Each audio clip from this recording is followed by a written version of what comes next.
मनोरंजन में आपका स्वागत है। शमशाद खान का अभिवादन स्वीकार करें। आइए देखते हैं मुंबई से हमारे सहयोगी रामचंद्र यादव की एक शूटिंग रिपोर्ट।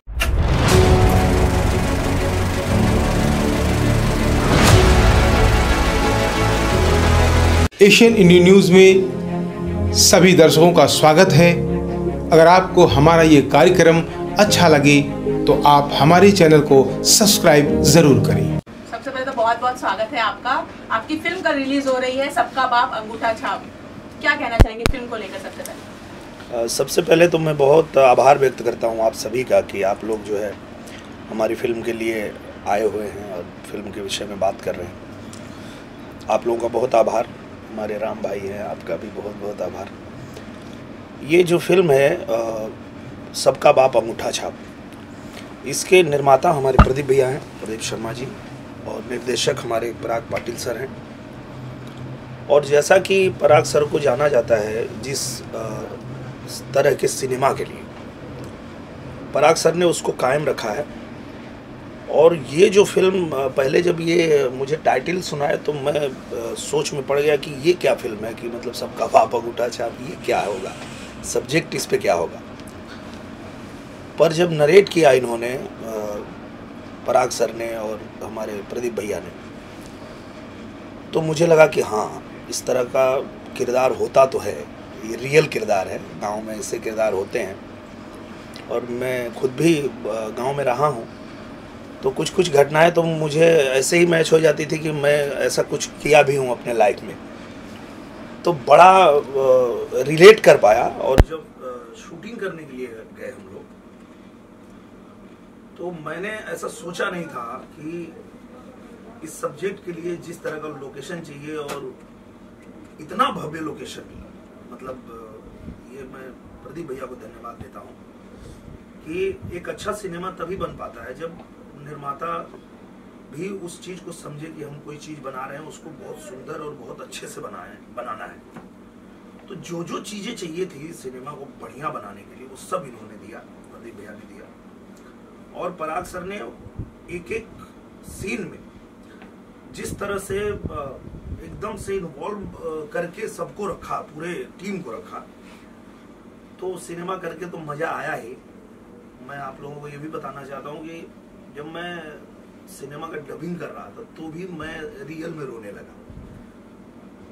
तो जब हमारे दर्शक देखते हैं सिनेमा को, तो वो हंसना, रोना और कोई भी इमोशन तभी होता है जब हम उसको फील करते हैं, हम एक्टर लोग उसको फील करते हैं। क्योंकि निर्माता, निर्देशक जो है वो एक सब्जेक्ट लेके आते हैं हमारे पास और बताते हैं कि इसको उतारना है, तो वो जो दर्शक हमारे देखते हैं वो तब कनेक्ट हो पाते हैं जब उनको लगता है कि ये जो व्यक्ति कर रहा है और ये जो हम कहानी देख रहे हैं ये रियल लग रही है, तब जाके वो कनेक्ट होते हैं।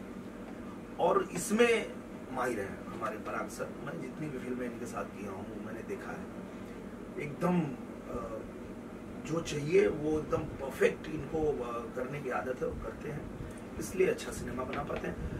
कल ये फिल्म रिलीज हो रही है पूरे भारत में, तो मैं यही चाहूंगा कि आप लोग एक बार जरूर देखिए इस सिनेमा को, क्योंकि जब ये फिल्म देखेंगे तो आपको लगेगा कि हाँ, ये हमारा भोजपुरी सिनेमा बदल रहा है। जो हम बात करते हैं बदलाव की, तो ये सिनेमा देखेंगे तो, जो मैं हमेशा कहता आया हूँ कि सिनेमा समय के साथ बदलाव आते रहना चाहिए। तो जब ये फिल्म देखेंगे तो आपको लगेगा कि हाँ, ये हमारा भोजपुरी सिनेमा बदल रहा है। और इसमें मैं आभार व्यक्त करता हूँ अपने निर्माता, निर्देशक का, कि जिन्होंने बहुत अच्छे सब्जेक्ट पे बहुत अच्छी फिल्म बनाई है। दिनेश भाई, आपने कहा कि कई ऐसे लोगों को आपने देखा है जो असल में बड़ा जुगाड़ जानते हैं, जो इस तरह के काम कर लेते हैं, जैसा कैरेक्टर आपने जिया है फिल्म में। सुपरस्टार, जुबली स्टार निरहुआ ने क्या इस दौर में कभी ऐसा काम किया कि मान लो पंखा खराब है उसे बनाने लगे? हाँ, वही मैं इसीलिए कह रहा था ना, मेरे को ना गाँव में लोग बोलते थे राम दिनेश, तो बोलते थे कि रीजन क्या है, कि जैसे कोई बच्चा गाड़ी वाड़ी लेके खेल रहा है, उसका गाड़ी खराब हो गया, तो मैं क्या करता था ना, वो पूरा गाड़ी खोल देता था, लेकिन अब फिर उसको जोड़ना मुश्किल हो जाता था वो। तो अब ऐसे ऐसे करके बहुत सारी घटनाएं मेरे लाइफ में भी हुई है कि लोग कहते थे अरे भैया उनके यहाँ गाड़ी लेके मत जा, नहीं तो खोल दिया फिर जोड़ा ना पाई। तो ऐसा ही किरदार भी था हमारा सिनेमा में, तो इसलिए मैं उसको रिलेट कर पा रहा था। दिनेश भाई, एक लंबे समय के बाद आप पर्दे पर अक्षरा सिंह के साथ आ रहे हैं, एक लंबे समय के बाद, आपको लगता है ऑडियंस को इसे एंटरटेन करेंगे, ऑडियंस इसे पसंद करेंगे? बहुत पसंद करेंगे, क्योंकि अक्षरा सिंह जी बहुत अच्छी अभिनेत्री हैं और उन्होंने अपना मुकाम बनाया है। और कोई भी कलाकार जब लोगों के दिलों पे राज करता है तो वो सफलता की सीढ़ियां चढ़ने लगता है, और वो काम अक्षरा जी ने किया है। वो लोगों के दिलों पे राज करती हैं अपनी गायकी से, अपने अभिनय से, अपने स्टेज शो से। तो निश्चित रूप से जब दो ऐसे कलाकार जो जिनको पसंद करती है पब्लिक, जिनको प्यार करती है, वो एक साथ आएंगे तो हम सब जानते हैं कि 1 और 1 11 हो जाता है। तो बहुत अच्छा रहेगा और लोगों को बहुत मज़ा आएगा। शर्मा जी, दिनेश भाई के साथ आप बैठे हुए हैं, आपके फिल्म के हीरो हैं, आपने इन्हें फिल्म दिखाई होगी, क्या दिनेश भाई ने इसमें कुछ सजेशंस दिए कि भैया ये ऐसे नहीं ऐसे कीजिए? नहीं, दिनेश सर का तो सजेशन का जो भी बात होता था इनसे होता था। मैं तो एज ए प्रोड्यूसर था और इनकी जो भी सलाह मान कर जो उसको में बदलाव किए गए या ऐड ऑन किया गया वो ज़बरदस्त है। मतलब कोई सीन चल रहा है उसको कैसे बढ़ा देना और सामने वाले आर्टिस्ट को एकदम कंफर्ट फील कराते हुए उससे भी अच्छी एक्टिंग निकलवा लेना, ये इनके मतलब ज़बरदस्त ऑरा का प्रभाव है, ये करवा लेते हैं सर। पाटिल साहब, मैं अभी इंटरव्यू दिनेश भाई का कर रहा था, दिनेश भाई लगातार कह रहे थे कि पराग सर ने काम किया, पराग सर ने member of parliament Dinesh Lal Yadav Nirahua, jubilee star Dinesh Lal Yadav Nirahua, अपने डायरेक्टर कहता है पराग सर ने मुझे बताया है। देखिए, दिनेश जी के साथ मेरी ये फर्स्ट फिल्म होगी, तो यानी बहुत लंबा अरसा मैंने इंडस्ट्री में गुजारा है, लेकिन ये सौभाग्य अभी मुझे प्राप्त हुआ कि मैं दिनेश भैया के साथ काम कर सकूं। लेकिन जैसे आपने शर्मा जी से पूछा, ऐसे बहुत सारे सीन्स ऐसे थे जहां दिनेश भैया से ये बहुत सारी चीज़ें व्यक्तिगत तौर पर रिलेटेड होती थी, और तब दिनेश भैया हमको उनका एक एक्सपीरियंस शेयर करते थे, और उस एक्सपीरियंस को और जो हम लोगों का लिखित स्क्रिप्ट होता था उसको एक मर्ज करके हम लोग उसको और एक्साइटेड बनाने की हमेशा कोशिश में लगे रहते थे, और मनोरंजक हो जाता। हाँ, और मनोरंजक हो जाता था चीज़ें।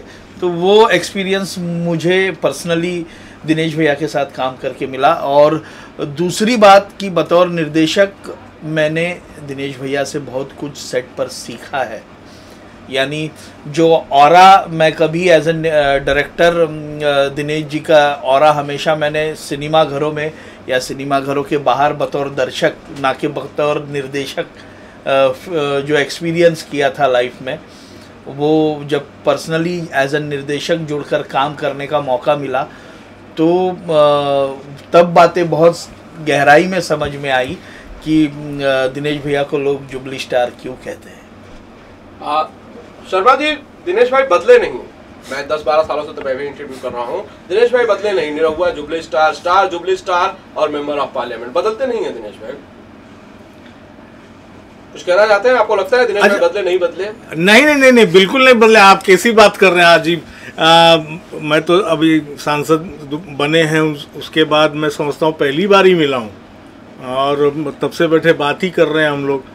तो बदलने का कोई इनके ऊपर जरा भी लक्षण आपको लग रहा है? बिल्कुल नहीं। उठना बैठना और उनके साथ काम करना कभी भी ऐसे फील नहीं होता कि आप एक सुपरस्टार, एक जुबली स्टार, एक मेंबर ऑफ पार्लियामेंट के साथ में इंटरेक्ट इतना सरल और इजी फील कराते हैं सारे माहौल में या किसी भी मीटिंग में, कि ऐसा लगता है कि बहुत ही फ्रेंडली एटमॉस्फेयर है। दिनेश भाई, आप तो शूट भी करते हैं आजमगढ़, लगातार लोगों की समस्याएं बीच बीच में आ जाती हैं, आप उनका निराकरण करते हैं और हर आदमी से मिलते हैं, इतना डाउन टू अर्थ कैसे नहीं रहूँगा?